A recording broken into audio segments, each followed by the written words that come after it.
Hey, ladies. Happy December. Uh, if you're in dark mode, congratulations for you. I am building right now. I've got some super huge news on my career side to tell you all, but I can't tell you all just yet. But big things are going to happen for me in 2025. I hope they're going to happen for you as well. Tonight's session, though, came from one of my subbies who reached out to me on LinkedIn and said, "Hey, Cherie, would you cover this?" And the truth is, I saw this 6 months ago when it was originally aired, and then it was aired again on Roland Martin. And I was throwing my shoe at well, actually, I listened to it on my phone. I was upset when I heard it the first time. And then she said, "Well, hey, would you talk about this?" And I found myself starting and stopping this recording several times and I realized what the issue is. So I'm going to tell you what the issue is. I am going to put on the 90-second clock, give people a chance to come in, like the video, everybody, give it a like, share it with a friend or two. Tonight, we're going to talk about becoming a millionaire in 5 years or less. And does the advice to John Hope Bryant pertain to us as upwardly mobile Black women? What parts can we take? What parts should we consider thinking about? And, all of that good stuff. So here's the 90-second clock, and then I'm going to come back and we are going to have a great conversation this evening. Here we go.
Welcome to Black Women Making Money. We are the home of the upwardly mobile Black woman. For exclusive content and invitations to our Inner Circle Zoom meetings, which happen on a monthly basis, you can sign up for free for our email newsletter at bwmakingmoney.com. That's bwmakingmoney.com. Ladies, how you doing? So, first of all, hope you are having a great December thus far, great holiday season. Tonight's conversation was suggested to me. I'm not going to give you her real name, but she did reach out to me on LinkedIn. So I'm just going to say, Miss L, thank you for reaching out to me with regards to this conversation. As I was saying before we started our countdown, I saw this 6 months ago when it was originally released. And then I was like, I don't feel this John Hope Bryant guy. Uh, but, I wasn't really sure why. And then I listened to it again because it was re-released by Roland Martin, re-released this interview. And I listened to it again and I figured out why I had some issues with some of the things he was saying. So is his advice overall bad? No. However, we are going to talk about his advice from an upwardly mobile Black woman point of view. And I realized as I re-listened to it, and I had to start and stop that interview 3 or 4 times because I was like, why is this?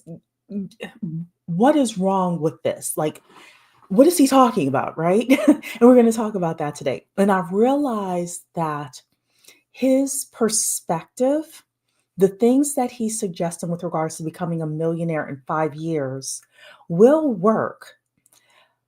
However, we as upwardly mobile Black women, we think about things differently, we move, we operate differently. And I had some, positive things to think with regards to what he said and some concerns. So we're going to talk about that this evening. Just want to also let you know that we are going to have a session on Zoom called Things I Can't Say on YouTube because there are some things that I want to say to all of you, but I cannot say on YouTube. And boy, oh boy, my hair is acting up this evening. So we're going to see if we can get it in a way that does not look overly crazy. Shar, good evening. Good evening. Greetings to everybody. Okay, so we are going to play this. It's going to be a long session this evening, but since my subby, Miss L, asked, and because as I was listening to it, there were not things that I wanted to take out. Usually I just take little snippets out, but this I felt like it was important for us to hear everything. I got time tonight, so we're going to have a longer discussion reviewing this topic about becoming a millionaire in 5 years. Okay. It's by a gentleman named John Hope Bryant. Most of you know Roland Martin, who is at the top. John Hope Bryant is at the bottom on the left hand side.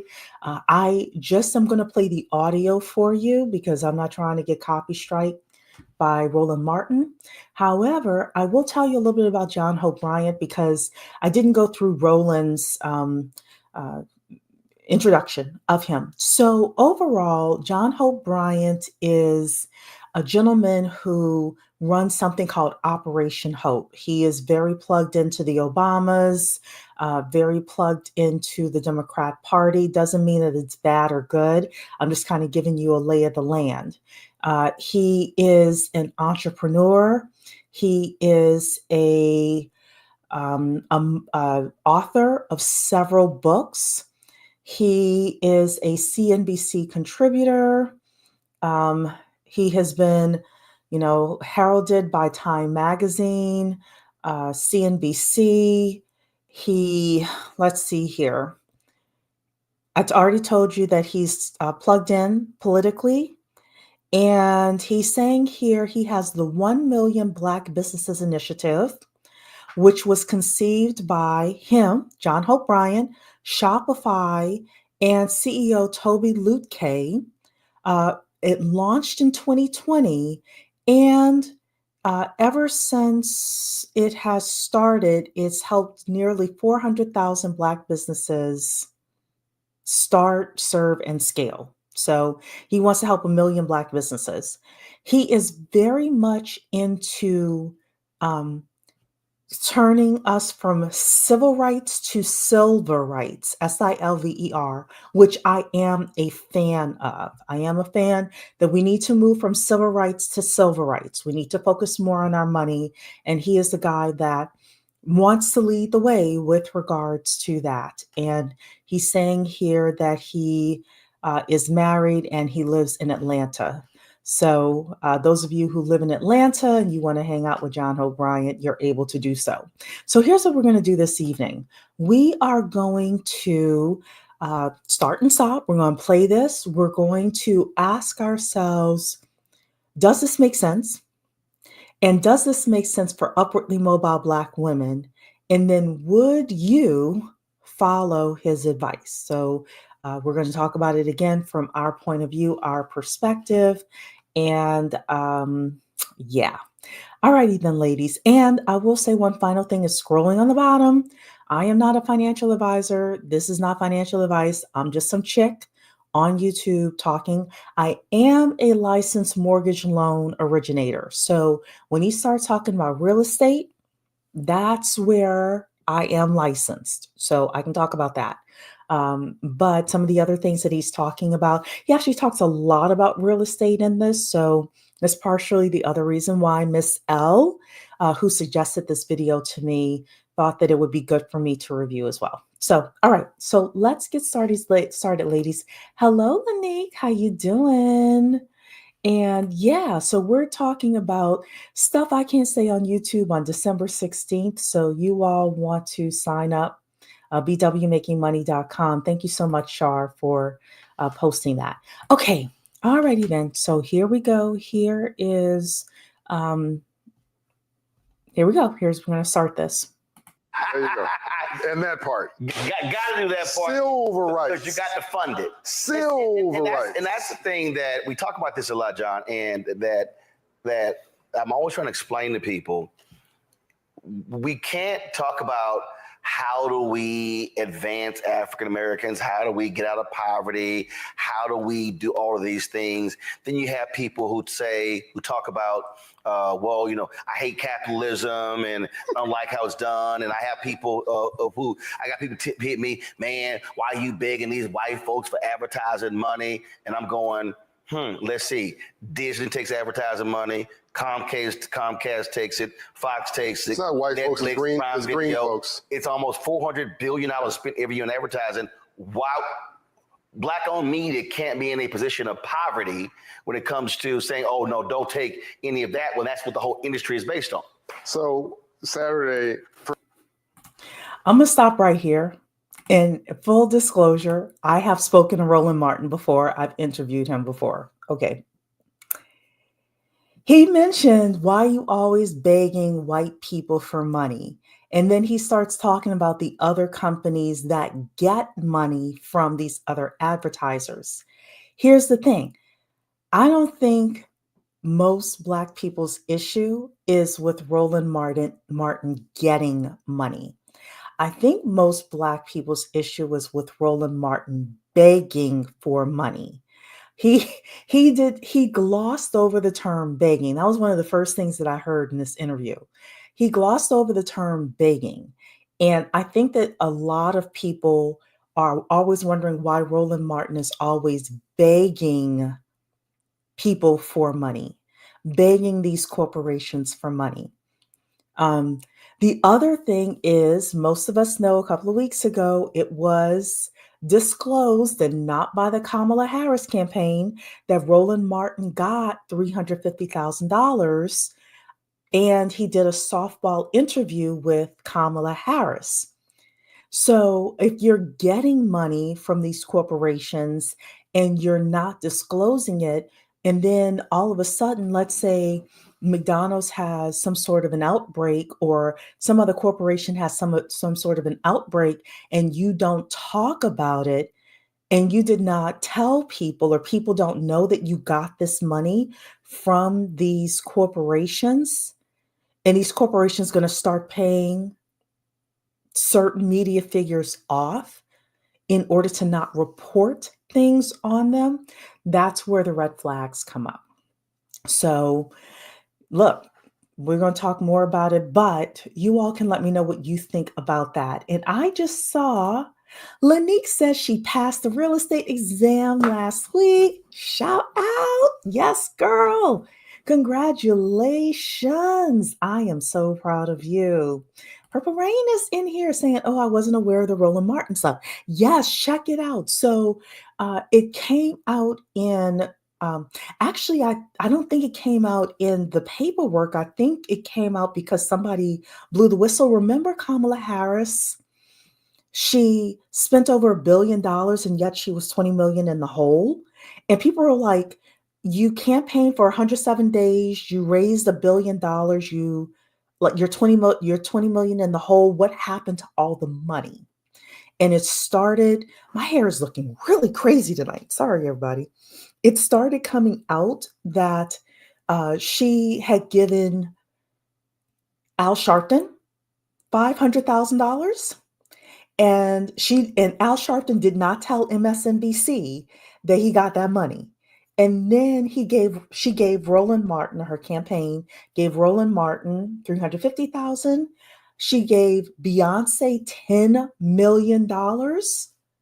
She gave Oprah $3 or $4 million, something like that. I think it was 2.5, 3 million, something like that. You all can let me know in the comments if you had heard about this. But yeah, she blew over $1 billion in 100 days and still lost handedly. So, yeah. But when people get money, when these media companies get money and they don't disclose who they're getting money from, what will happen is there will be a big story that's out there, and then the media company will not report on that story because they're getting money from whatever that company is. So, all right, let's keep listening. First of all, the book. Thanks for talking about the book. The book, Financial Literacy for All, debuted on USA Today national bestseller list as as number 1 in nonfiction, number 9 amongst all books. No, I think it was number 13 of all, 12 of all books, and number 9 on Publishers Weekly, and number 1 on Amazon for economics. It's still number 1 in business on Amazon 2 months later. And we're, best I can tell, Black and brown folks are buying the book and they're enjoying it. And so I encourage people to pull it out, put it in your kitchen table, have a weekly conversation, go into a school, teach folks about this, go to your sororities or go to your fraternities. Just make this a normal conversation. Go from civil rights to silver rights, from the streets to the suites. This is the new movement. Financial literacy is a new civil rights issue of this generation. On Saturday, you and I were talking, I think it was Saturday, you landed in Palm Springs, and on your Twitter feed, if you refuse to call it the new name, Same. Thank you. On your Twitter feed were people arguing about something that was pretty ridiculous. Well, why are you talking about capitalism? I hate capitalism, or something like that. But it was really funny. They'd say, I don't support capitalism, and they're on a phone. They're using the comments. They're making the comments on a phone or computer that they bought with capitalist money. In other words, you use your human capital to go get a job and be compensated for that talent, or you have a business that compensated you. That's free enterprise and capitalism. You then went and bought a product from a capitalist, which is Apple or Android or wherever you bought your phone. That's not the government. That's not a socialist. I'm not even sure what a socialist is. All socialism is the tax system. That's a whole other conversation. But that's capitalism. You're talking on a screen that is made by, well, a capitalist. You are interfacing through a platform, Twitter, which is a capitalist system. Everything around them, you're on your car you're getting into. That's a car note. That's capitalism. Or a manufacturer, that's capitalism. The place you're sitting in the note. You're either renting it or you're owning it. That's capitalism. People say, oh, I hate rich people. No, you don't. You hate rich people until you become rich. What you hate is a game system. Right. Rightly so. What you hate is a system that is rigged against you so you can't succeed. Rightly so. Hate the system, hate the game, but become the game master. And that's the transition. Whenever. So I agree with him there. I don't have a problem there. Okay. There is something called like pure capitalism that can be problematic. That's true. However, there is nothing wrong with capitalism in itself. Upperly mobile women appreciate a capitalistic system because that means that we're able to move up the socioeconomic ladder. If we have skills, networks, and resources, in fact, if you have skills and networks, you can get resources in order to get up the ladder, right? And move up the socioeconomic ladder. So, yeah, anybody who's saying that they do not agree with capitalism is not an upwardly mobile not truly an upwardly mobile person. Upwardly mobile people are not interested in socialism because socialism says everybody has to be the same. We're not interested in being the same. We are interested in being upwardly mobile. We're interested in having unfair competitive advantages. We're interested in learning the system and being able to use it to our advantage. We're interested in raising nepo babies. So he is right in this part. There were other parts where I started, throw my shoe at the TV and all of that, but this part is actually correct. So, hey, notary world, hello. Saying I will always rep being a capitalist. Yes, girl, we over here are capitalists. That's where we land with regards to that. So, a lot of Black people, in my opinion, don't like capitalism because they are not truly playing the game.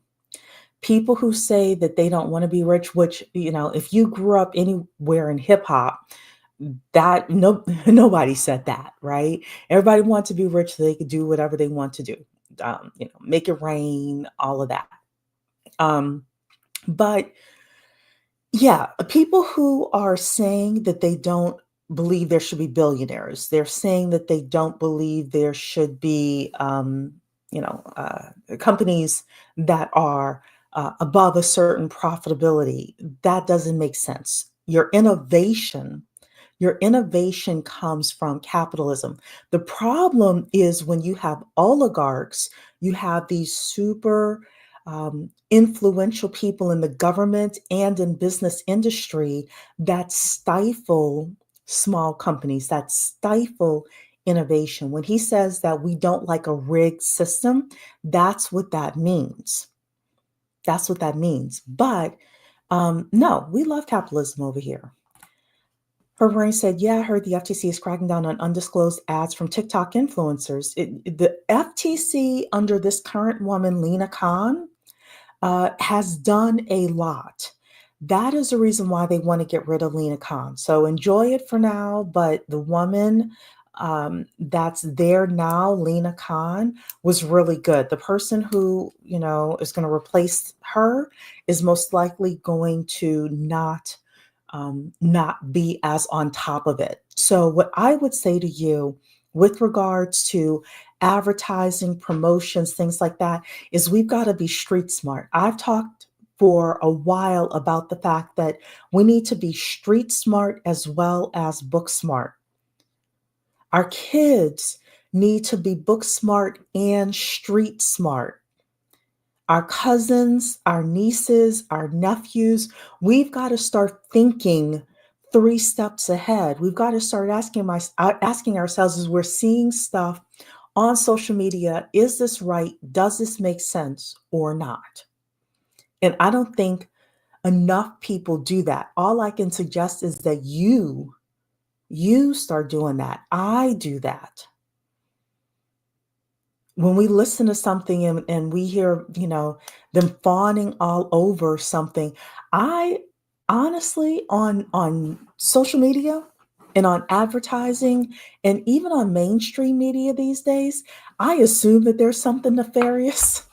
I assume that the person's getting paid. I assume that there's some sort of angle to it until the person proves me different.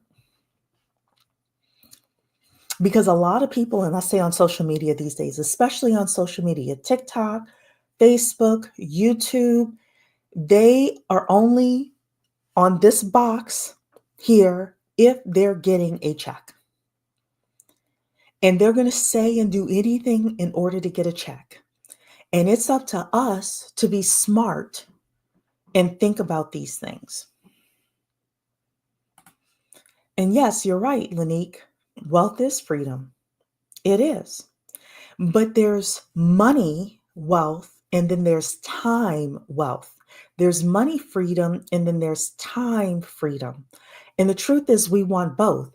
And having time, having freedom with regards to your time, you can do that or use your time in order to make more money.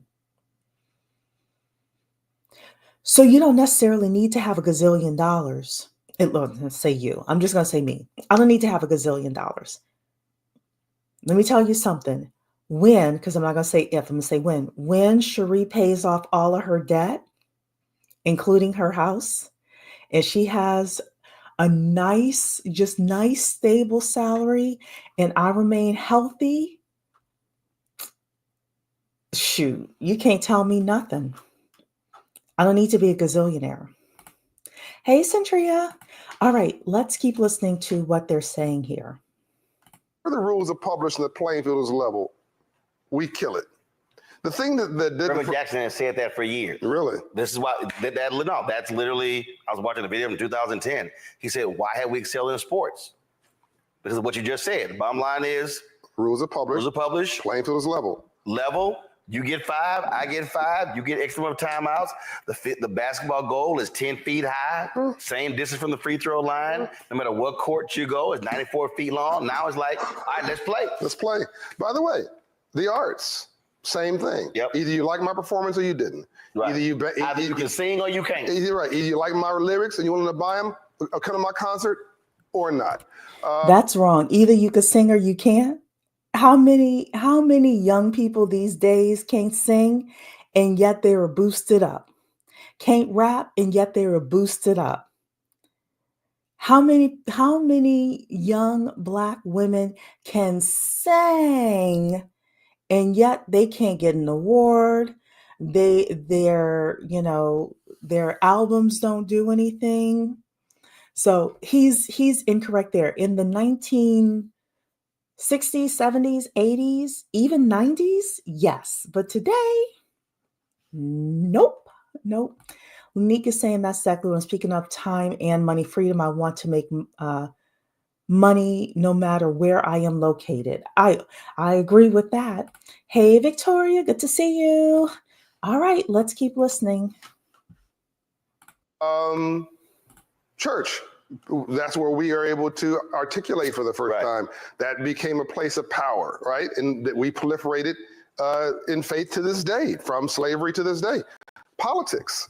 Rules are published. Playing field is level. Either you vote for me or you don't. Unless folks are trying to shutting down voting locations, voter ID, can't give what. That's where the rig part comes in. Sure.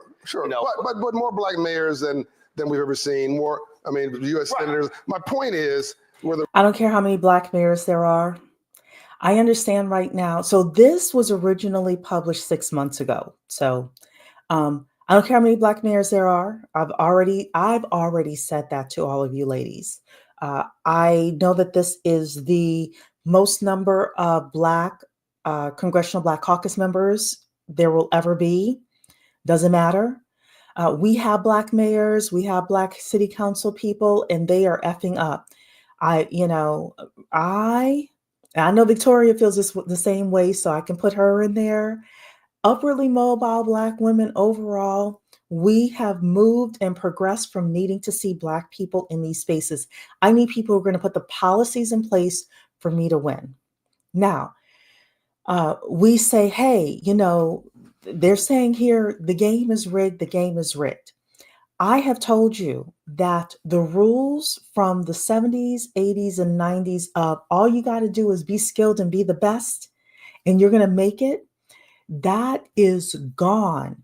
In order for you, in most industries that we have, the rules now are skills, networks, financial literacy. Having those things together, those are that's the new game that we're playing. And you know who knows that? John Hope Bryan. He knows that. I don't know if he's going to tell you that in any of his books, but that's the truth. They're talking sports. How often do I say that we need to get out of playing so many sports? You have doctors saying that all these football players having brain issues, and who are the most people on the football fields getting their heads, bashed in and knees torn up and things like that? Is Black people, is Black men. And then you have Black mothers bringing their sons to this, when there are other ways for us to win. And, we need to move from sports to other ways of making money. We do. So the level playing fields are available in a lot of different areas outside of sports. right? Shame on you, Victoria.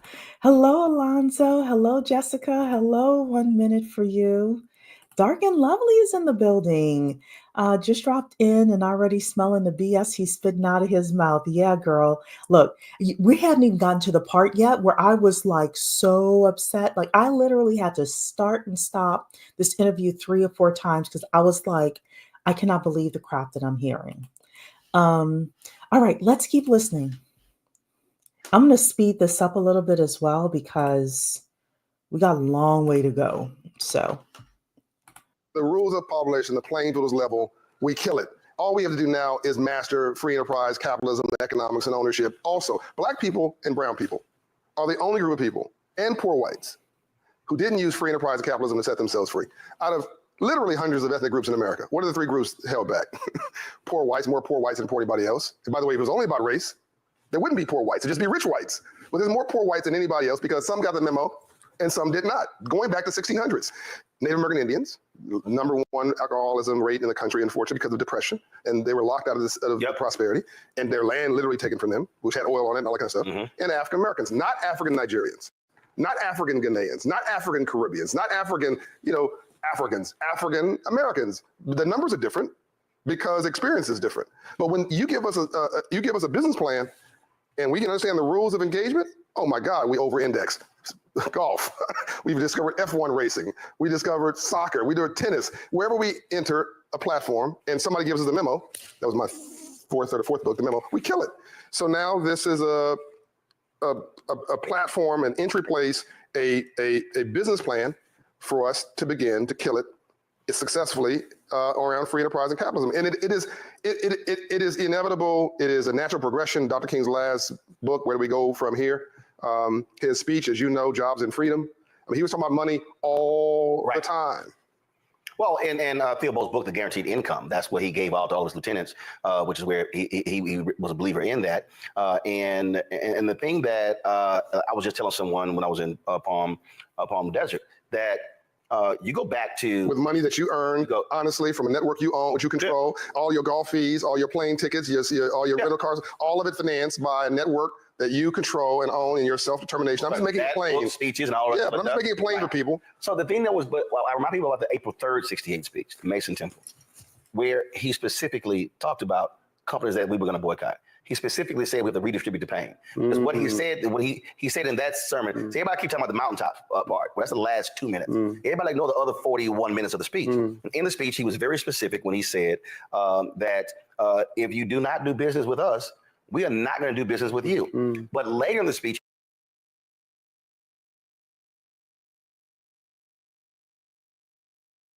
somebody say Walmart. How long did the Walmart boycott happen? How long was the Walmart boycott? 2 hours?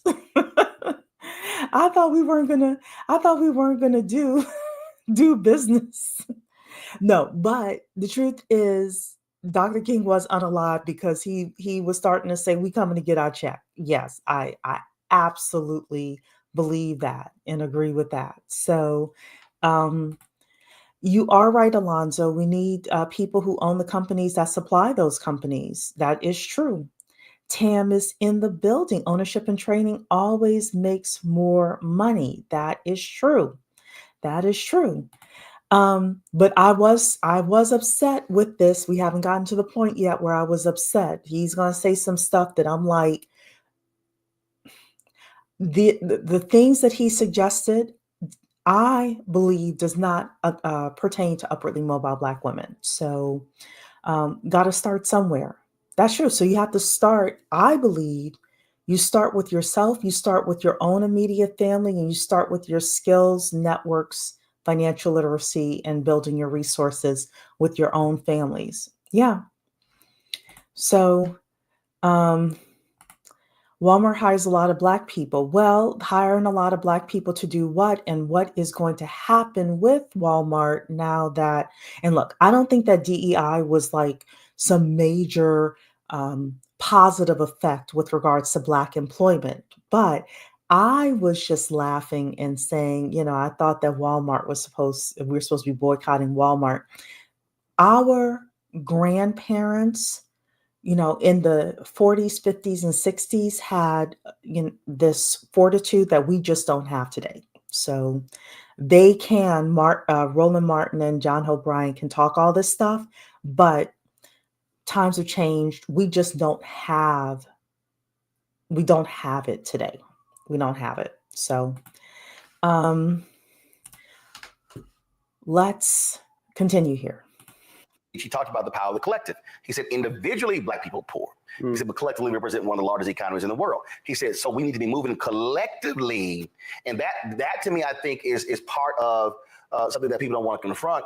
How do we move collectively? How do we work together? How do we not, I don't trust you, I don't know, and in these silos, and how do we use our organizations to do what's right by us and not just right by them for themselves? The first thing we got to do, Roland, is heal.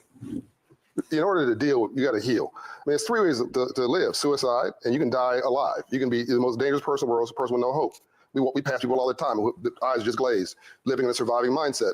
So you got suicide, you got basically surviving or dealing or hustling or trying to get by. Then you got healing, and most of us are in this sort of middle factor, the INGs, drugging, drinking, texting, sexting, sleeping, all the INGs. What we have to do is get to healing. And once we do that and then get the mindset right, then get the financial literacy right, then get our skills right, technology and financial literacy, get our business plan for the rest of our lives right. Once you do that, now if I don't like me, I'm not gonna like you. Mm-hmm. If I don't feel good about me, I'm not gonna feel good about you. Why somebody play hating Roland Martin? Why wouldn't they just say, bravo? I mean, if you have high self-esteem, you're like, God bless the brother. I may not be my business plan, but I'm glad he's killing it and more like it. But if somebody's hating on you or me, that's not my problem. That's their problem. I even said, look, it's supposed to run their mouths on YouTube, maybe on social media. And I've literally said, I don't pay attention to you.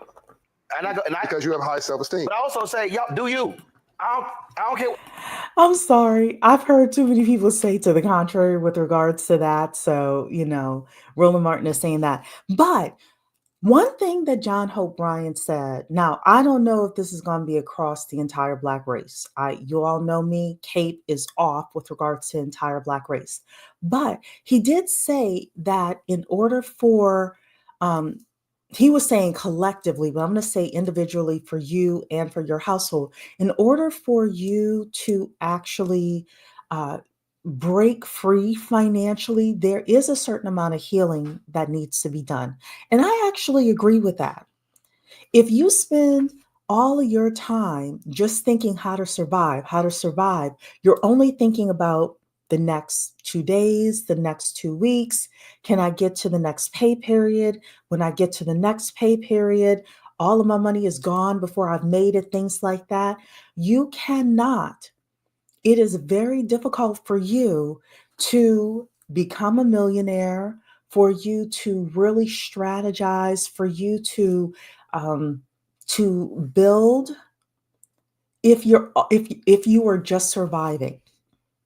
If you are just surviving. And here's the thing.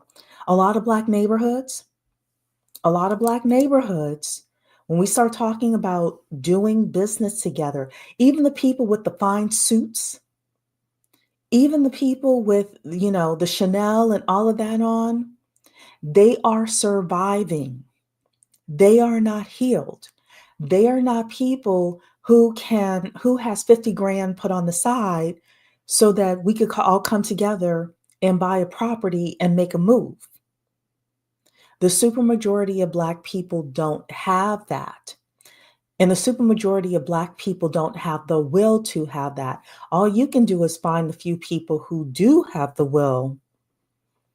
And honestly, if I'm waiting for Black people, I don't personally need to be in a group of just Black people doing that. We'll have more discussions about this. Maybe this needs to be on the stuff I can't say on YouTube, but I am starting to shift from thinking that, Chinese people work together, Jewish people work together, white people work together, so Black people should work together. I'm starting to shift from that. And you all can let me know what you think. Purple Rain is saying the richest Black man in America is ADOS. He co-owns a tech company that does B2B and contracts to the federal government. I think I've seen his picture before. I think I have. All right, let's keep watching. But here's the thing. So coming back to this is here. Collectively, though, how does he and how is he affecting other people? Have we looked at his board of directors? Have we looked at the makeup of the people in his company? Has he invested in other Black companies that are also rising? Like, what is he doing? Because this is what Roland Martin and John Hope Bryan are talking about. They're talking about having this collective of Black people who together, who individually we don't have a lot of money, but together we can have a huge impact, which we know Black people have money, right? Individually, we do have money. But if this richest Black man isn't doing those other things, just like people saw Jay-Z buy Tidal, and there weren't any Black people working at Tidal. We see people all the time. What is the Robert F. Smith? Robert F. Smith, if you look at his board, if you look at the people in his company, he doesn't have a lot of Black people working there, is my understanding. Okay, so you're saying you're still researching that. Yeah. So, just because we're seeing Black people elevate and go higher and higher, it doesn't mean that the collective is doing better. I believe Roland Martin and John Hope Bryant are playing off of 1960, 1950 rules and thought processes, which for an upwardly mobile Black woman today, if you stay stuck in that Black people are going to work together, we're going to make it happen, we're the whatever, we're the largest group of Black, we have the highest GDP of Black people worldwide and all of that. If you stay there thinking that you're going to elevate, unfortunately, I don't think that is going to happen. I don't think that is going to happen, which is why, as I was listening to this, there were certain things that were said, and I keep starting and stopping it because I have so much to say here. But he's going to say certain things where I'm just like, I don't believe this advice is good for upwardly mobile Black women. Does he offer mentorships or does he offer paid jobs? Purple Rain, you're saying Robert Smith offers mentorships to Morehouse students. Does he offer free mentorships? Is he paying them? Is he giving them jobs which would give them more and more skills? Is he introducing those mentors to his networks? To be upwardly mobile, we talked about what? Skills and networks, right? I don't, again, I'm not hearing, it doesn't mean he isn't doing it. I just haven't heard about it. I haven't heard, like, for example, we take our counterparts. Let's take our Jewish counterparts. Our Jewish counterparts don't just offer mentorships. They offer jobs. They offer skill-based training. They offer, here's $1 million to start that company that you want to start. Is Robert Smith doing that?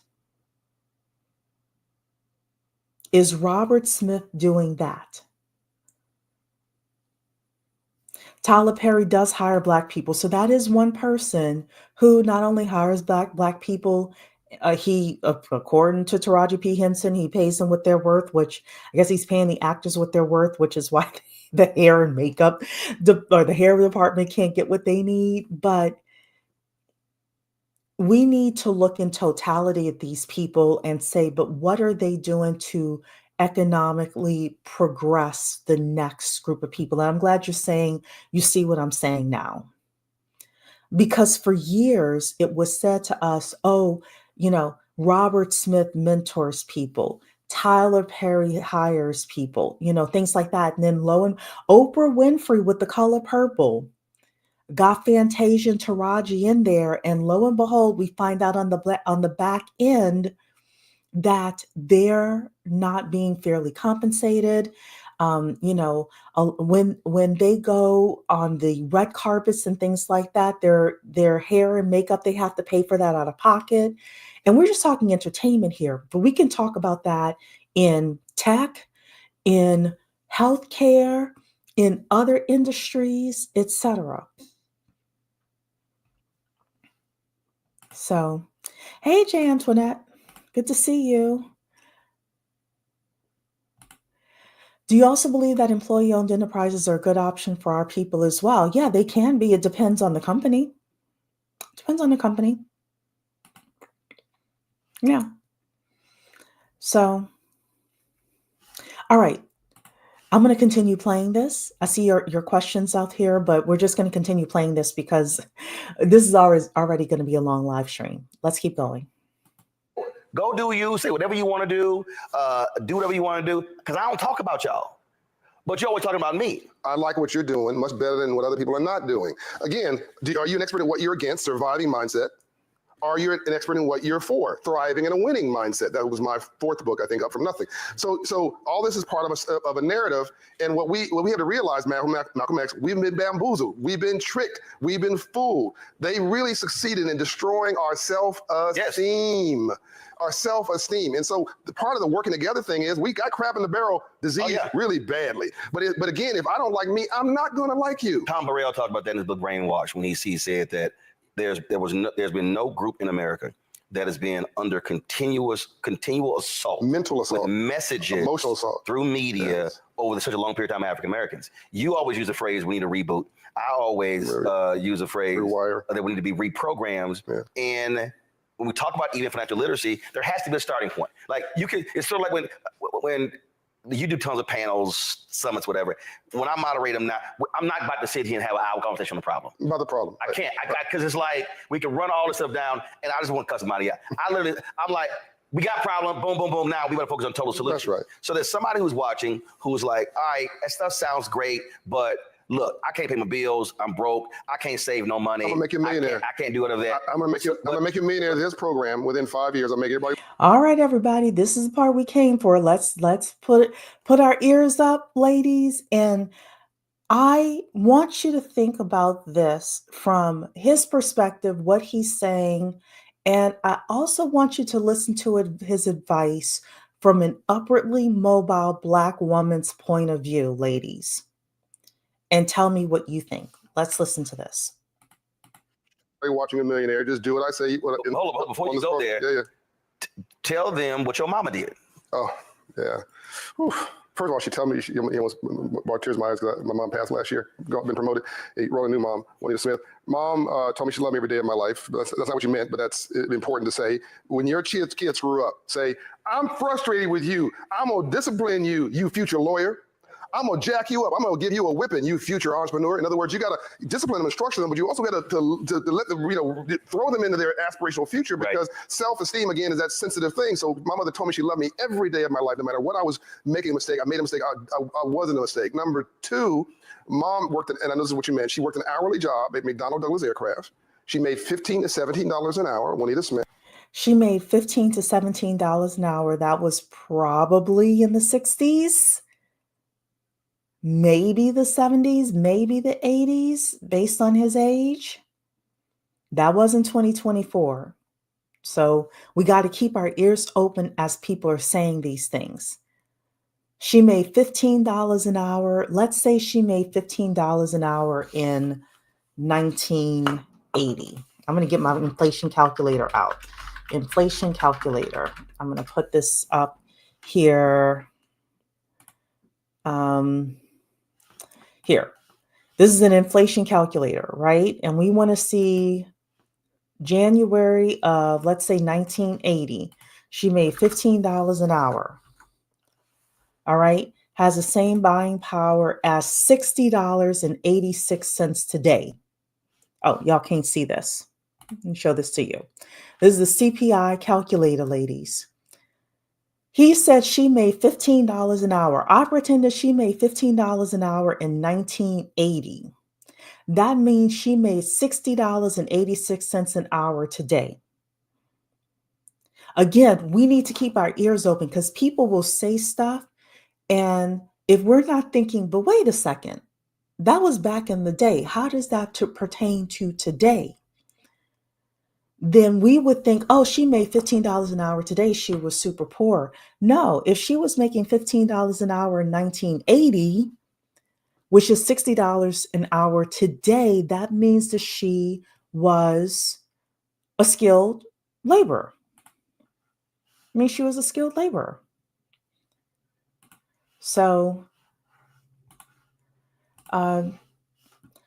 Purple Rain is saying the Calendly founder is a billionaire now, but he did not want people to know that he owned it at first. That's true. Calendly guy who founded Calendly is Black. I think he's Black Nigerian. He did not want people to know a Black person owned it. This is true. Movie Pass people are also Black owned, but they got outmaneuvered. This is true. Look, yeah. Entrepreneurship is very difficult when you're building $1 billion plus business and people know that you're Black. That is true. All right, let us continue listening to this. So he's talking about his mom. He said she made $15 an hour. That was probably in 1980. That's $60 an hour today. That's $60 an hour today. Let's see what else he's going to say. And mom and dad divorced over money, so everybody thinks I had a silver spoon in my mouth. My mother, my sister Juanita, my mother, my sister Mara, my brother Donnie. I was the youngest. In South Central LA, we had a gas station, hustle, apartment building, gas station, Vernon and Normandy. Home on Martin Luther King Boulevard was called Santa Barbara. Apartment building for eight-unit apartment building was worth millions a day rolling. We bought it for $18,000 back then. Own our own home, cement contracting business. My dad did with his own home. My dad was a hustler, but he was financially literate. So the more money he made, the broker we got. They argued over money, got divorced over money, domestic abuse over money. Mom went to go live with somebody else, saved enough for a down payment. Whether we lost all those assets, lost it all. We went to go buy our first home in Compton, California, 15502 South Fraley. She used the equity from that house to then buy another house. While she was working, she did a side hustle on the job. By the way, anybody watching this who's married, one salary to pay the bills, one salary to invest. Yep. Right. But so my mother would have this side hustle selling handicrafts and candies and things she made. She saved that money to go buy down payment for another home. She bought and sold 7 homes. And when she passed away with an hourly job, 32 years at McDonnell Douglas Aircraft, now Boeing Aircraft, she had $1 million net worth. She had a will. She had a life insurance policy, which she cashed in. She had a burial policy, when I had to go do a GoFundMe campaign to bury her. Right. Can we please stop this? Please stop the GoFundMe campaigns for burial. I agree with stopping the GoFundMe campaigns for burial. So, in my opinion, I am not a financial advisor. In my opinion, though, all of us, even if you do not have children, you should have a life insurance policy so that somebody can at least bury you without having to pull up money out of their pocket in order to bury you. I do believe in that. Let's keep listening. Cost you $25 or $4 to get a $25,000 insurance policy. You can get for $40 a month, you can get $1 million life insurance policy. There's your generational wealth. Getting ahead of myself. Mom had a will, an insurance policy. She had a savings account, had X dollars in it. Right. And she had these homes that she bought and sold. And when she passed away, there was $1 million that could be distributed. That was distributed over time to her heirs. And so here's a working class woman at basically $18 an hour. So don't tell me with a high school education, went back to school at age 62 and got her high school equivalent in March with cap and gown. So. Okay, but you all heard what I said. I'm surprised more of you did not comment about that. That she was making $15 an hour probably in 1980, which is $60 an hour today. Century is saying I'm becoming less of a fan of these intros. Yeah, so she was able to buy 7 houses. That's because she was making $60 an hour and she was financially literate. I mean, come on, right? Come on. She had her savings. She had her, I think he said she worked at an airport or something like that. Come on, $6,000 an hour equates to $125K. I don't think that's considered poor. He just said it was working class. You heard him. He said it was working class. Come on. 125K ain't rich, but come on, right? Okay, all right. And they had all these side hustles, could have been side businesses, not side hustles. Like he's saying it, he's trying to make it seem like they were down and out. Yeah, his mother was financially literate. She was getting compound interest. She owned a lot of buildings. She took equity from one building and purchased another one and purchased another one. Makes it sound like the mountain climb wasn't a hill. This is where I say, like, I'm listening to people and I'm like, wait a second. The numbers aren't numbering around here, right? All right, then. So let's keep listening. This is possible. I'm gonna lay out Right. before we finish how everybody watching this can become a millionaire within 5 years. How? So this is the church of what's happening now and what have you done for me lately. This is not the Republican Party or the Democratic Party. This is a get it done party, and we need folks to help people get it done. Let's get it done. Financial literacy should advance your life. You're making $38,000 a year. You've got 3 children. You're watching this program. You're like, how does this change my life? Mm-hmm. Okay, let's walk you through it. I want you to go to. Let's start with this, because what he said is very important. He said, you have 3 children. You have 3 children. A lot of us as upperly mobile Black women do not have kids. At least a lot of the ladies in this channel. If you do have kids, no problem. Listen to what he's going to say, outline that, but understand that this specific scenario works best if, well, the beginning of it works best if you have kids. All right. That's exactly what I was thinking, Dark and Lovely. Grant Cardone vibes. That's exactly what I was thinking when I started doing the numbers on this too. But let's keep listening to what he has to say. Coaching with Operation Hope. It's scholarship for you, so it's free. It costs you nothing. It's worth about $10,000 when you sign up. We're gonna get your credit score up from 54 points in 6 months, 120 points in 24 months. Let's just deal with the first. All right, he's going to get your credit score up. How many of you watch Pocket Watching with JT? Put a 1 in the chat if you listen to Pocket Watching with JT. Put a 2 in the chat if you don't listen to Pocket Watching with JT. If you don't know who that is and you're not watching it, boy, do you want to listen to that channel, the Pocket Watching with JT channel? Good, I'm seeing 1s in here. Put a 1 in the chat if you listen to Pocket Watching with JT. Put a 2 in the chat if you haven't heard Pocket Watching with JT. Y'all want to go and look it up. Pocket Watching with JT is a Black financial advisor, and he talks often about the different scams that are happening. Now, I'm not saying that John Hope Bryan is a scam. I'm not saying John Hope Bryan is a scam. But anytime somebody comes on talking about we're going to increase your credit score 50 points, 100 points, and they haven't seen you, they don't know who you are, they don't know what your credit score is, they don't know anything about you, they don't know if the debt is really yours, I run the other way. And I was trying to remember why I was a little iffy about this guy. That was one of the reasons why. That was one of the reasons why anytime people on YouTube start talking about we're going to have your credit score jump 100 points, and they haven't seen you, they haven't spoken to you, they don't know who you are. And I'm not saying John Hope Bryan is doing this. I'm just saying I get nervous when I hear this, because Pocket Watching with JT, you love his channel. I love his channel too. Pocket Watching with JT, when he starts talking about these credit score scammers, all of them have something that runs in common, is that they're promising you they're going to raise your score 50 to 100 points, 150 points. And what they start doing is taking stuff off your credit report that you really do owe and all of that. So again, I'm not saying John Hope Bryant is doing this. I'm just saying that anytime I hear stuff like that, I'm like, oof, I don't know. I don't know. That's a tall order for him to say we're going to get your credit score up 50 points in 6 months and 100 points in 12 months, or whatever he said, 12 and 24, whatever he said. I don't know. So, all right, let's keep listening.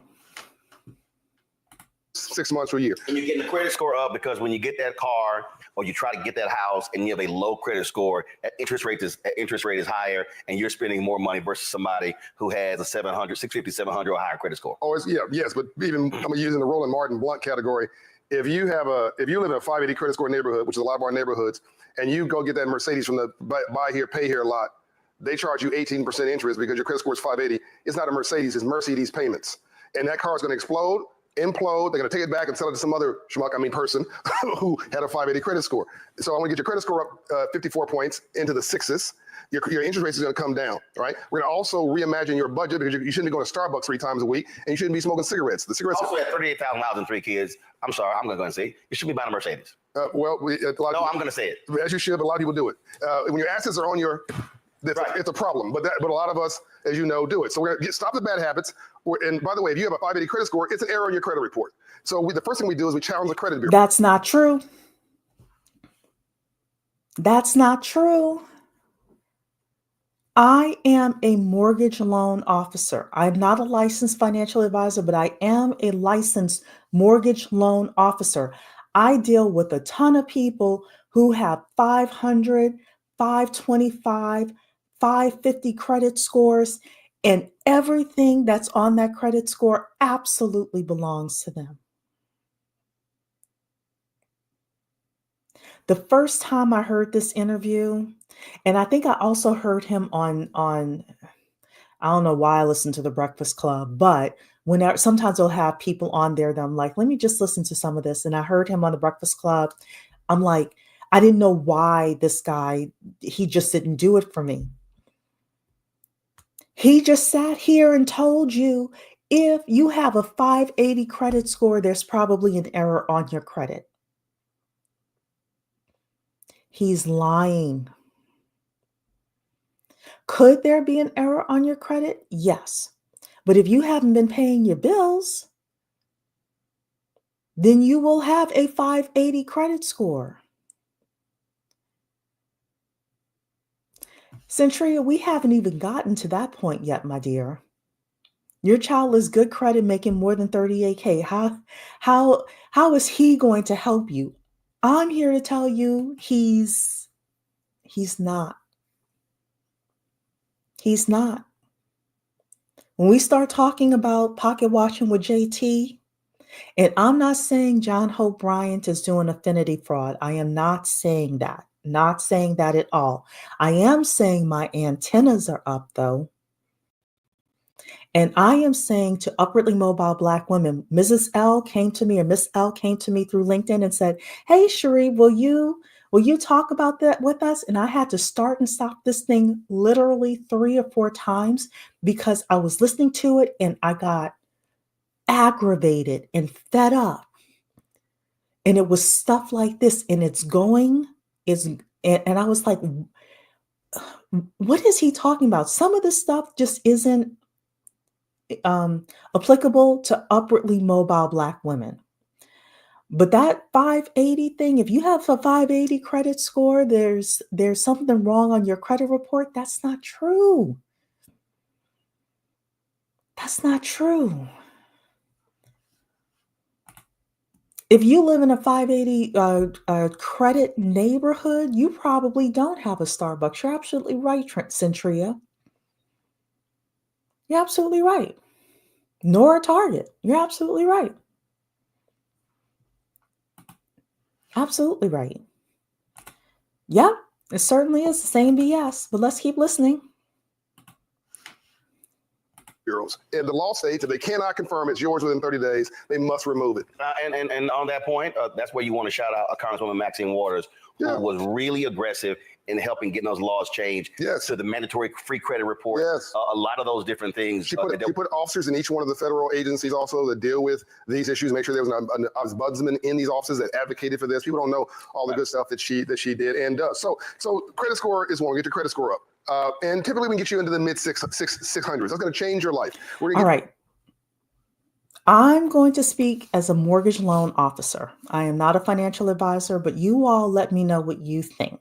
Put in the chat, as an upwardly mobile Black woman, what credit score minimum we should be aiming for. What credit score minimum we should be aiming for as upwardly mobile Black women? He said if you could get to the mid 600s, that means he's trying to get you to 650.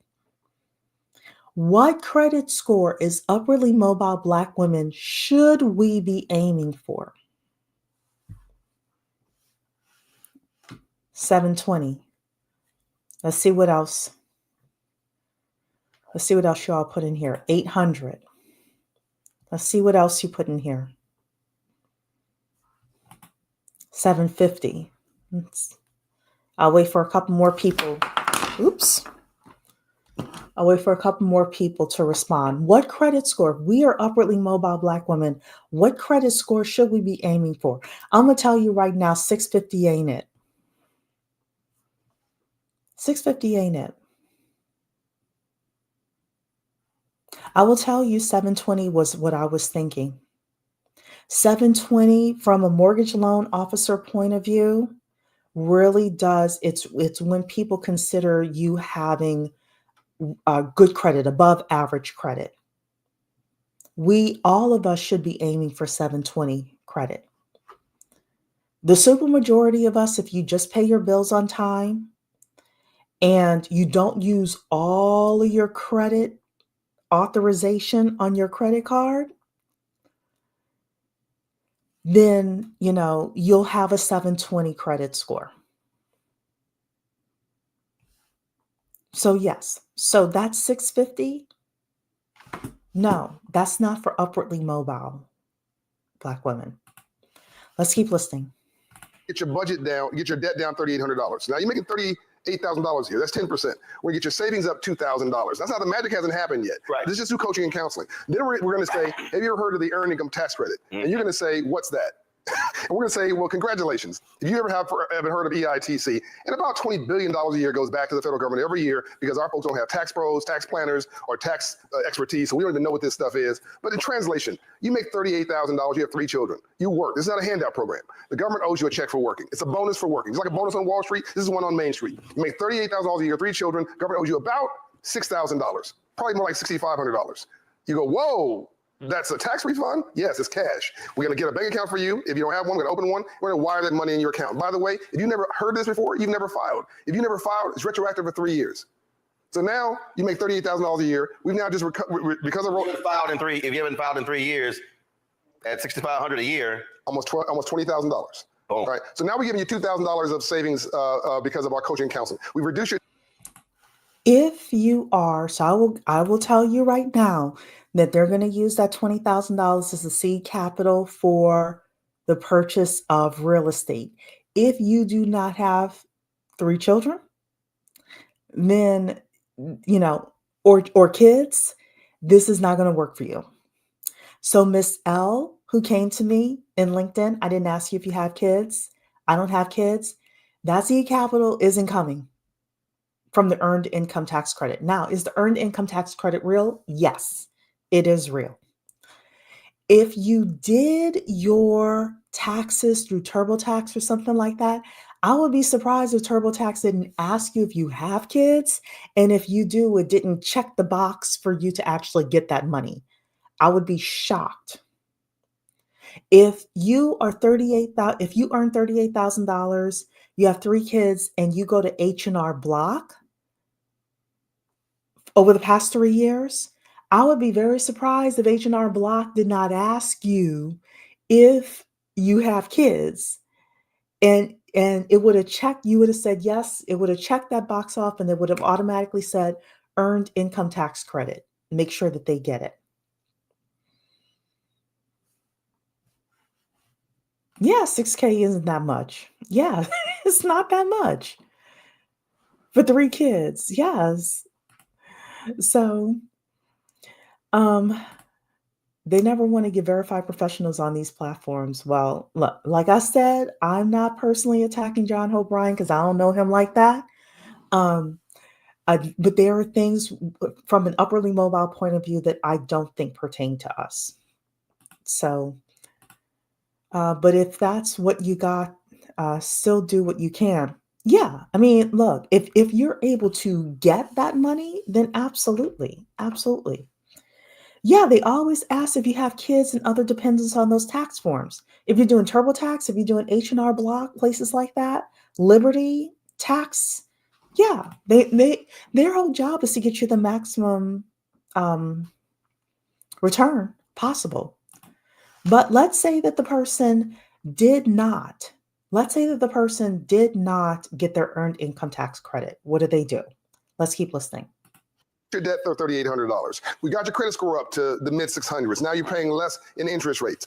You're not getting paymentized. We just got you a check for almost $20,000. You can take that $20,000. You can put it. Yes, you can pay down your consumer debt. Yes, you can pay off your car loan. Yes, you can pay down your student loan debt. But I prefer you buy an appreciating asset. I would prefer you to put a mortgage on good debt. There's good debt and bad debt. Mm-hmm. Bad debt is when you finance something that depreciates, like jewelry. And good debt is when you finance something that appreciates, like a home. 43% of us own a home. Customized jewelry, but go ahead. Yeah, well, I was watching this show the other night, last night actually, with this NBA player. I'm not picking on poor people. NBA player said he was in a car. He bought, the jeweler was in the back. He bought a $50,000, he's got his bonus check, $50,000, piece of jewelry. Probably cost the jeweler $8,000, by the way. And the guy behind him, the NBA player behind him, was competing with him. They compete more off the court than on, and he wrote a $250,000 check to the jeweler at the same time. $300,000 that jeweler probably spent maybe $20,000 on that. The rest was pure profit. And you're going to sell it, and you can't sell it for a fraction of that. And it wasn't a black jeweler. No, it wasn't a black jeweler. Okay, anyway, but back to the story. So now you can take $20,000 or some portion of it, pay a little on your student. So no financial literacy, but we keep going, and we're exalting basketball players and all of that. Keep going. Loan debt, pay a little on your car loan, down payment on a $100,000 house. I want you to buy the best house from the worst block. I want you to buy in the hood, DA-HOOD. It was at this point where I had to turn this off. I told you all I had to stop and start this thing 3 times. I had to stop and start this thing 3 times. He said, you can buy $100,000 house in the hood, DAHOOD.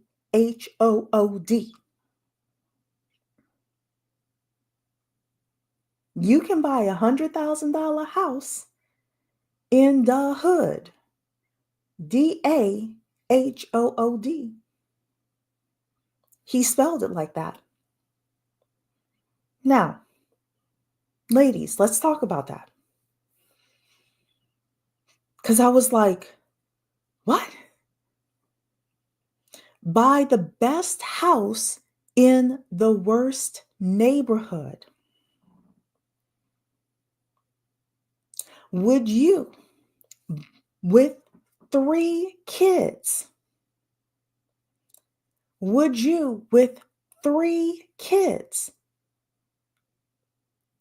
making $38,000 a year, but more importantly, with 3 kids, most likely you are a single Black woman, buy the best house in the worst neighborhood? Put a yes or put a no in the chat. Would you and your 3 children, would you suggest we buy the best house in the worst neighborhood? You can say yes or no in the chat. Then I think about myself. I am an upwardly mobile Black woman. Would I buy a house with no children? I don't have any children. Would I buy a house? I am a woman. I am upwardly mobile. Would I buy a house in the worst neighborhood? Would I buy the best house in the hood? Does that make sense? Also, if you have 3 children, which he didn't talk about, if you have 3 children, what school is your children going to? This is when you have a man giving this advice. So I will share something with you ladies. My parents divorced when I was around 10, 11 years old. And my father left my mom and I in a nice working class neighborhood. And he moved into a house, in a more impoverished neighborhood. It wasn't awful, awful, but more impoverished. And he had his 38 and all of that stuff. But as I got older, I asked him about it. He said, I would never leave you and your mom to be here by yourselves. And this man is suggesting to a person with $38,000 salary, most likely the mom, who has 3 kids, to buy the best house in the worst neighborhood. So he's going to explain overall that the house can appreciate, and we're going to hear his explanation of that. Can the house and will the house most likely appreciate it? Because he honestly was saying buy a house in a neighborhood that is going to gentrify at some point. But when we start thinking practically about this, so yeah, so you yeah, so he was taught he eventually says that it's going to gentrify, and he's expecting it to gentrify in 5 years or whatever period of time, and you would be getting the appreciation. I also was in Harlem. My grandmother had a place there, and gentrification sometimes takes a while. Sometimes it looks like something's going to gentrify in 5 years, and it may take 10, 20 years for it to gentrify. Is that something that you would have the patience for? No, he's not saying it's a rental property. No, that would be a primary residence. He's going to continue talking. And again, I am a mortgage loan officer, so I know what he's talking about. But no, he's saying that that would be your primary residence, Purple Rain. He's saying that's going to be your primary residence with 3 kids.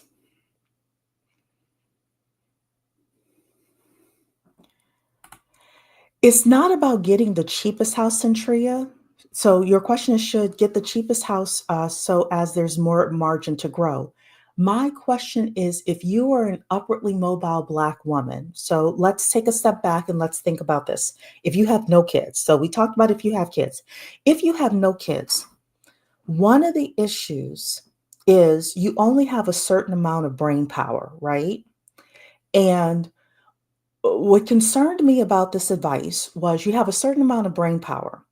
And if you have the best house in the worst neighborhood, you're more worried about your physical safety, right? You're more worried about the fact that there's not a Target nearby, that there may not be the best grocery stores nearby, that the living that you're doing and that you're experiencing is a lot harder. So when we start talking about upward mobility, when Tamika comes on and says, "Okay, take these certifications and go and get this $200,000 salary," do you have enough brain power and space to actually focus on that if you have the best house in the worst neighborhood? And this is one of the things that I was thinking about as I was like trying to figure out why this advice bothered me so much.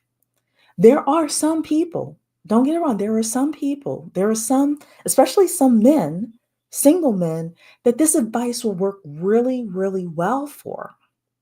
But if you are upwardly mobile Black woman, if you are a Black woman, period, if you are a Black mother with 3 children, just spouting out this advice, I don't think is a good idea. So I hope that that makes sense, Shantria, with regard to you. Like, I live in a safe neighborhood, right?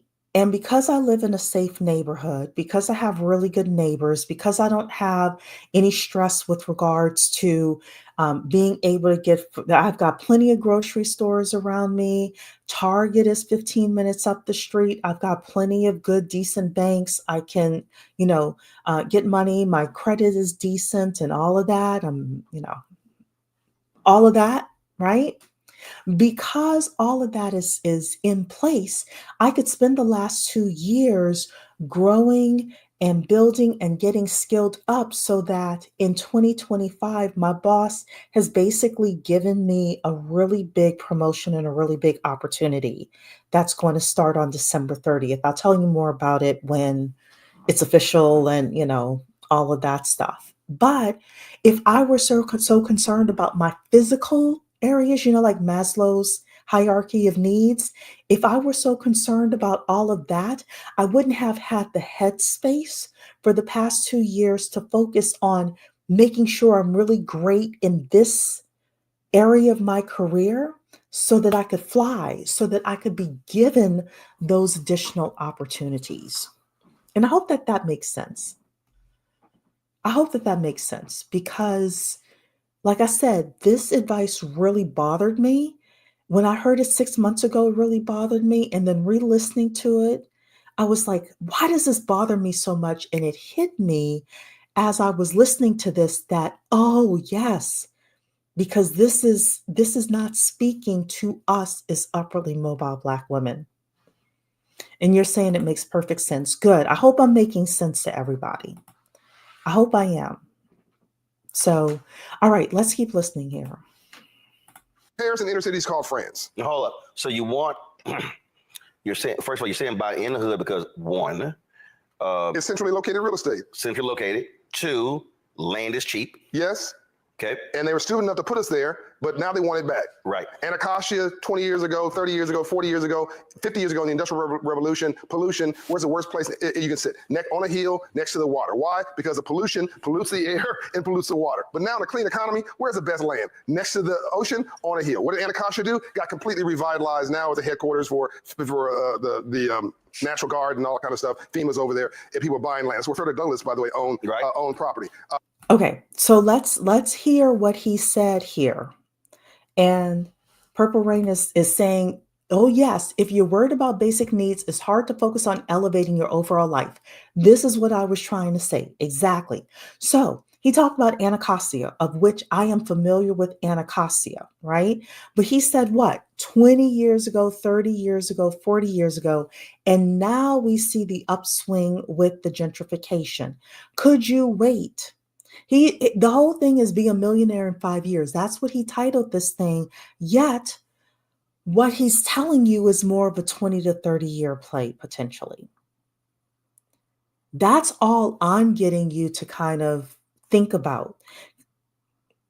And I could be wrong, right? I'm not a financial advisor. I do know mortgages. I do know about Anacostia. I do know about gentrification because of what my grandmother, I saw it happening in Harlem.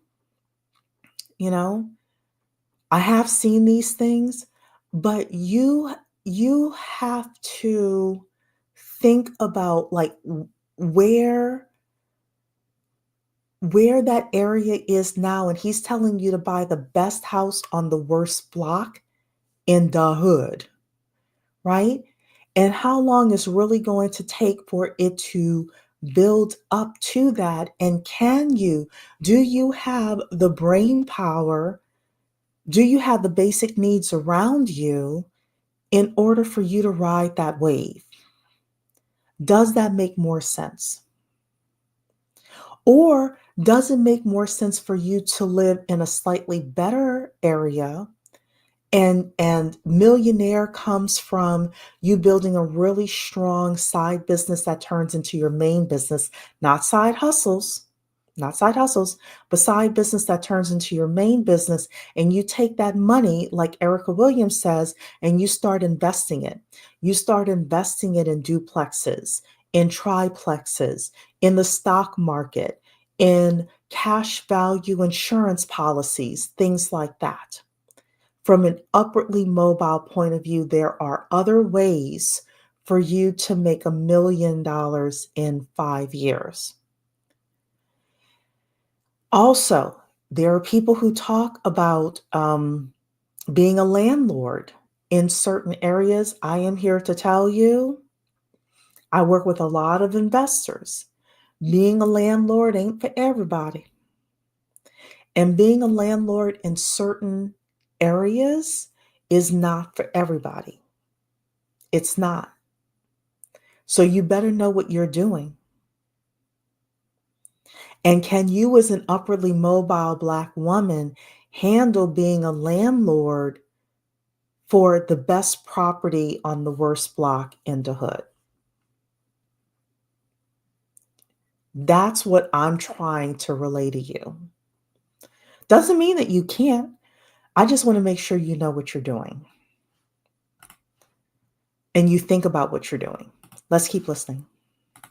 Inner city in London, in the UK, it's called London. An inner city is centrally located to jobs, commerce, transportation. It is a center. Well, they moved out in the 60s and the 40s and the 50s to create their own environments. But now with traffic, nobody wants to. White flight in the 70s. Then all of a sudden, that was happening in the 80s. And then in the 90s, it was kind of like, damn, we done went out so damn far. Now it's an hour. Now it's 90 minutes. Now they're like, Black folks not so bad. So now they drive. So what then happened was it went, whoa, all this cheap land, Harlem. All of a sudden comes in, start buying. So we call it gentrification. I remember when I moved to Chicago. It's a movement in the middle class. Dude was complaining about that. Right. And I was like, bruh, I said, I'm just going to be honest with you. I said, do you rent or do you own? He said, I rent. I said, you ain't got power. He goes, what do you mean I have power? I said, you don't have power. I said, right. Owners have power. Owners can decide to sell. Owners can decide to jack your rent up. I said, bruh, we got to stop. In fact, when I did the urban leagues. I'm the largest minority owner of single-family rental homes in America, right? Me, personally. Mm-hmm. I mean, Promise Homes Company, 700 homes. And I'm encouraging not to rent. I'm encouraging you not to rent. You come to me, get that job at McDonald's, do it for a little bit, and then bounce. Go to Walmart. We all have those jobs coming up. It wasn't meant for you to stay there forever. Go, there's a stepping stone, get your career, get your degree, and keep it moving. Come rent from me or somebody else. Freddie Douglass, by the way, owned $6 million worth of rental real estate in Baltimore, Maryland. That's how he got his freedom and was able to be an abolitionist because he had free enterprise freedom. He even put his own check into the Freedmen's Bank. Wrote a check for $10,000 in 1860. I'm laughing because he said, start at McDonald's, then go to Walmart and rent from me. And then he didn't say anything about skilling up, ladies. He didn't say anything about skilling up. I don't think that John Hope Bryant is talking to us. I'm not hearing where he's talking to upwardly mobile Black women. I'm just not.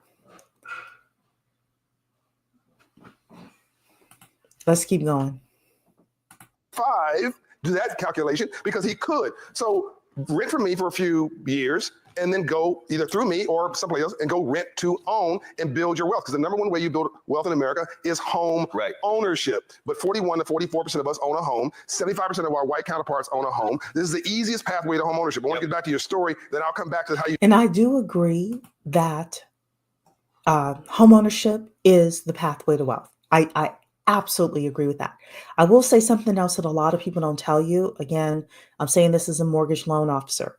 If you have a lot of equity in your home, but you have bad credit or you don't make enough money, it will make no use. It won't help you at all.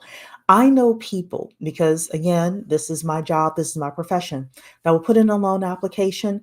They'll have $300,000, $400,000, $500,000 of equity in their home that they cannot tap because either they have poor credit or they don't make enough money in order for what's called their ratios. They don't make enough money for the bank to believe that they'll be able to pay them back. And it's really not the bank, it's really the federal regulators, Fannie Mae and Freddie Mac, that have certain regulations on how much can be lent out.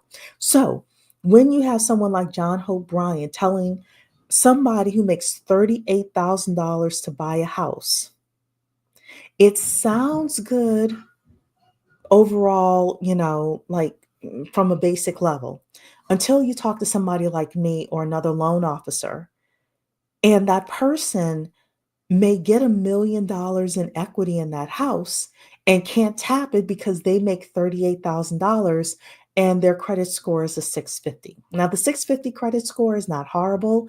I'd like you as upperly mobile Black women to be at 720 or higher. But if they only make $38,000, they cannot tap into the $1 million of equity because they don't make enough money. Okay, which is why I'm pushing all of you skills, networks, resources, financial literacy, right? You got to have all of those things. At what point did John Hope Bryant say, hey, take some of that money and get an accounting degree, get a nursing degree, become an RN, become management at a hospital, make 130 to 150? He didn't say these things. He's not saying these things. Yes, he's making it sound easy and relatable, but it's very glossed over. It is. It is. Yes. There's buying the neighborhood and buying multiple neighborhoods. Yep. Even with having money, it's a pain to find the right person to make repairs on the home after the last storm. At 38K, I'd focus on learning and making more money. This is true. There are a lot of, so I know people who used to invest in Baltimore.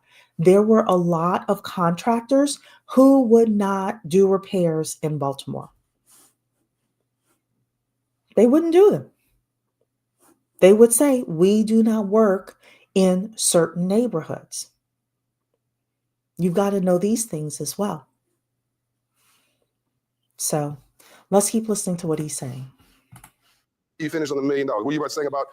Yeah, in terms of so when you're talking about making these decisions, and we talked about even the car decision, 2008 when I decided I needed a new vehicle because my nieces can't live with me, my Corolla was too small. Right. Go in, the guy was like, "Hey, he said, so we financing? Nope." He goes, "We leasing? Nope." He said, "What are we doing?" I said, "We're gonna negotiate. I'll be back in 15 minutes." Because one, I said, I'm not about to sit here and pay you interest on this damn car. Negotiated, went to the bank, got a cashier's check, $49,000, came back. Now here's the deal. That's 2008. It's 2024. That Navigator outside. I don't give a damn what y'all think. First of all, I barely even watch the Navigator because I don't care. You should have watched it, though. No, I don't care. And Roland, you should wash your Navigator. But Roland is right. I have an older car. I don't care. I will ride a car until the wheels fall off. So I'm with Roland on that. I really don't. When I say I really don't, I know. I really don't. It runs. Yeah. That's all I care about. I'm a car guy.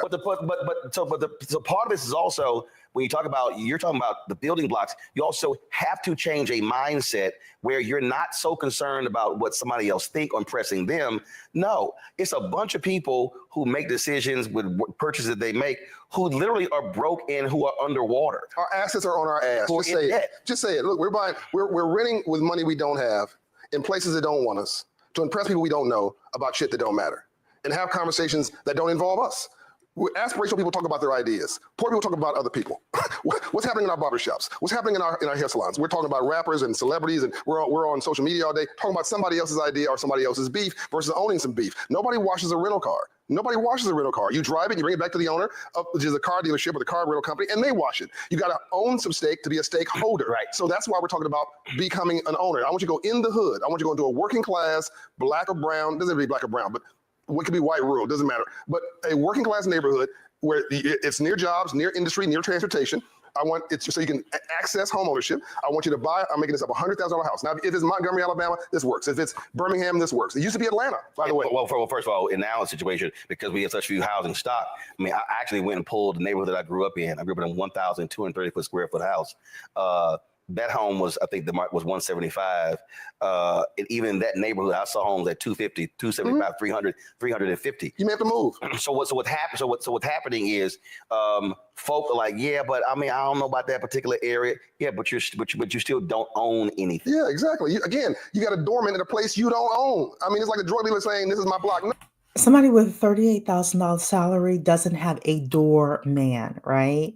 But I understand what he's saying. Like, you're upwardly mobile, you're moving up, but you're moving up to a very nice apartment instead of owning something. And I can understand that. My issue was telling people to buy, and we have talked about this incessantly, like, find the biggest house in the hood and live there, right? I just didn't think that was practical. But now this part of what they're buying with what they're talking about with regards to like not buying a whole bunch of name brands, I'm on board with that, right? Not worrying about, or not taking out a lot of debt if you don't need to. I'm on board with that. Those kinds of things make sense. Being able to own stuff while you are actually growing, let's say that you can't afford to buy right now, you're just going to rent. Okay, you're going to rent, but can you live with mom? Can you live with dad? Can you live with your sister, your very good cousin, somebody like that? So that way your housing price or the amount of money that you're spending on housing goes down. You're able to share housing with somebody. Now, I'm not telling you to share housing with somebody who's going to be problematic, but if you're able to do that, then you are able to, maybe you decide to get a money market account. Maybe you decide you can own stocks, right?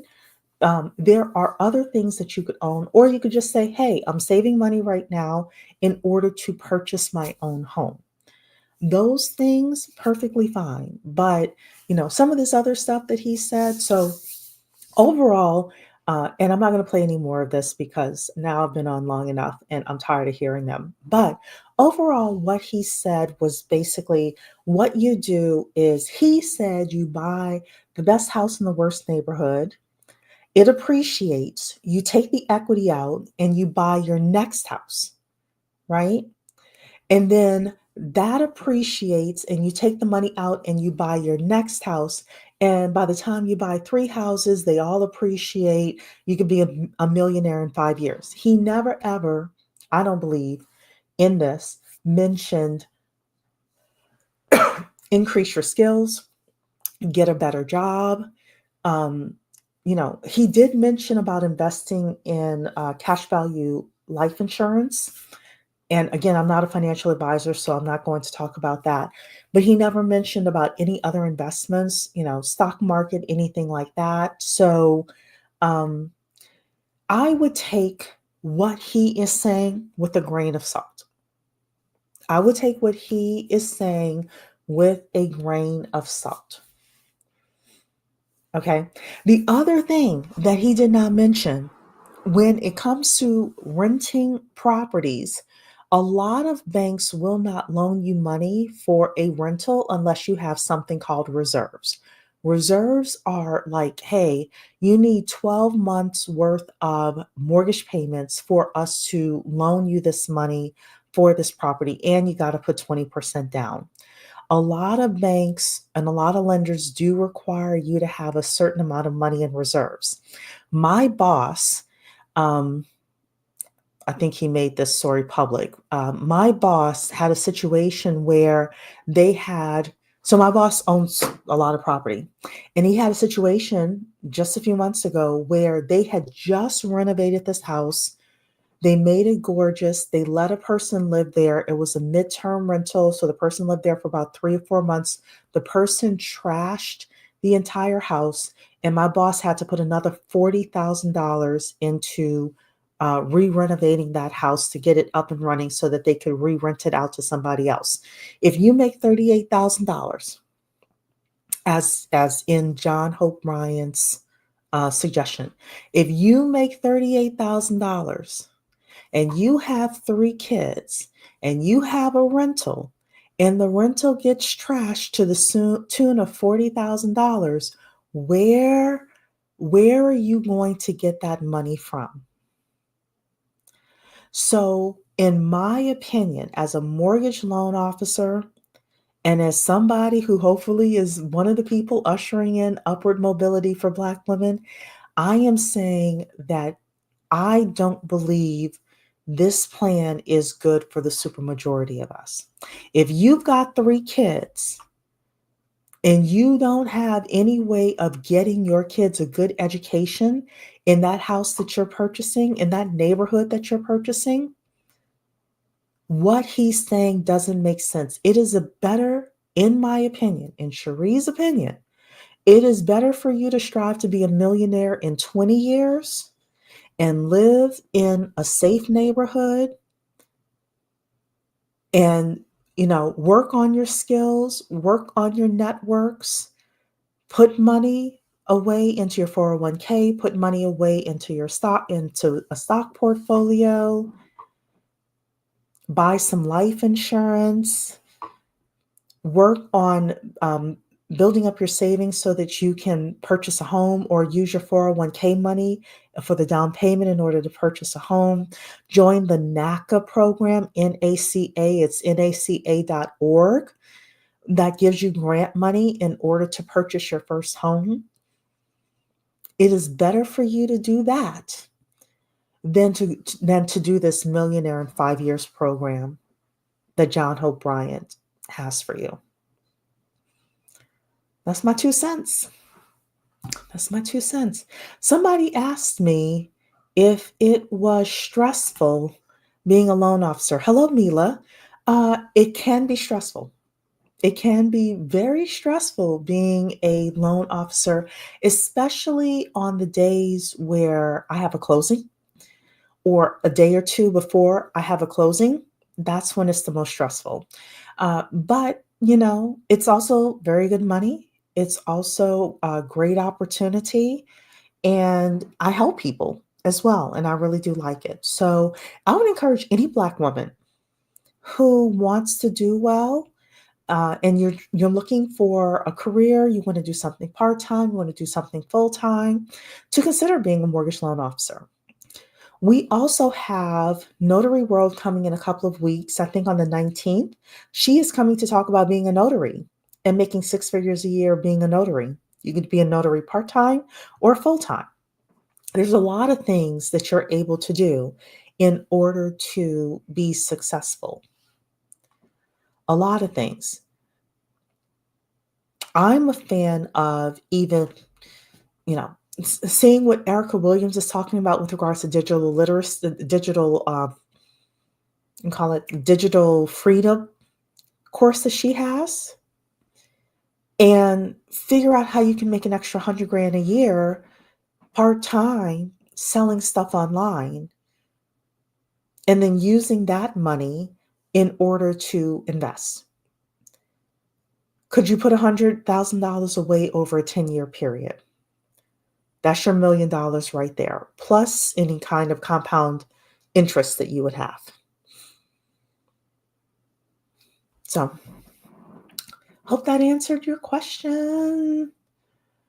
Purple Rain is right. Yeah, real estate kind of requires some sort of support system of reliable contractors, loan officers, appraisers, and navigating that with a full-time job. Hello, Main Femme Fatale. You're late. Don't worry about it. Just roll it back.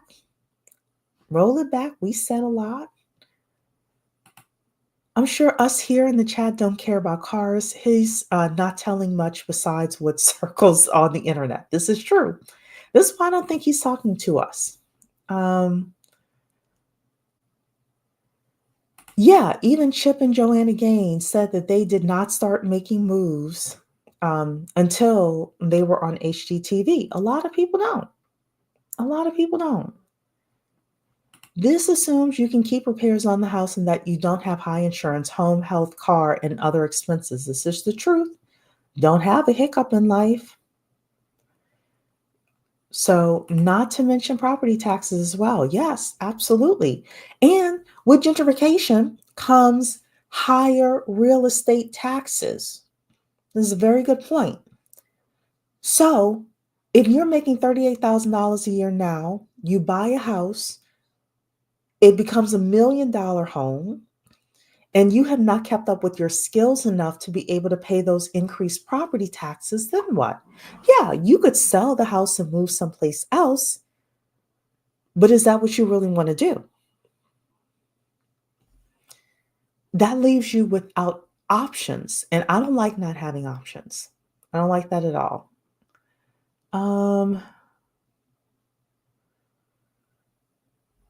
I don't know enough about commodities trading, but that's possible. Yeah, I don't know.